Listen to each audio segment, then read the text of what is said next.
Hey there, Ernie here, and welcome to another episode of Retro Film Maven. So, back in the late 70s, early 80s, I was just a little kid back then, and I was very into martial arts films. Not in martial arts films in general, like the martial arts badly dubbed epics that you would see like on a Saturday afternoon. I was more into like say the ninja films like Enter the Ninja or Revenge of the Ninja, and Bruce Lee, like a couple Bruce Lee films. I don't think I even got into Chuck Norris that much. However, there were a handful, not even a handful, but a couple martial arts films that I would have watched on a regular basis on HBO or Prism if you're from the Philadelphia area. Uh, One was Force 5, which I haven't seen in decades and I'm going to have to revisit soon. And another one was called Kill and Kill Again with James Ryan. Um, that's another one I have not seen and I will have to revisit soon as well. But Kill and Kill Again was actually a sequel to another martial arts film that Ryan starred in called Kill or Be Killed, which is was also released as Karate Killer. Um, I had no recollection whatsoever of having ever seen this, and I sat down one day and decided to watch it. And well, if I had seen this, then odds are I probably just watched it from my memory because this was uh, a slog to get through. Um, Karate Killer is a South African produced martial arts film directed by Ivan Hall and written by C.F. Byers Boshoff. And it felt like, with like the Saturday morning, Saturday afternoon martial arts films, you could dismiss the bad story elements to just a poorly translated dub. And however, Karate Killer, Kill or Be Killed does not have that excuse since everybody speaks English.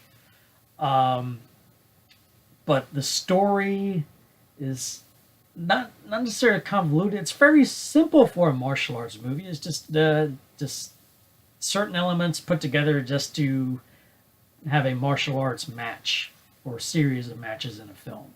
But basically, the gist is a well powered person in, I guess, somewhere in South Africa, somewhere, um, was a martial arts instructor in the Berlin Games of 1930 or 1940s, whichever one was. I'm 1930 something. Berlin Games.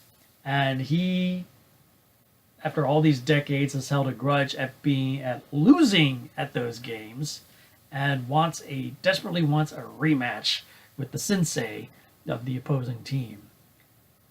Now, needless to say, there are a lot of anachronisms here. In particular, martial arts did not enter the Olympic Games until the 60s and 70s.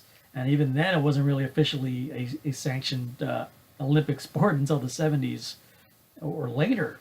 So you got that.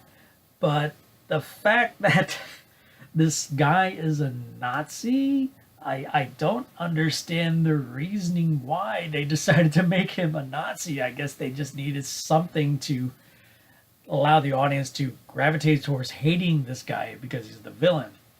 But outside of that whole plot device, there's just so many other crazy things that go on here. Like this Nazi baron, whoever his henchman is, a dwarf, a martial arts dwarf.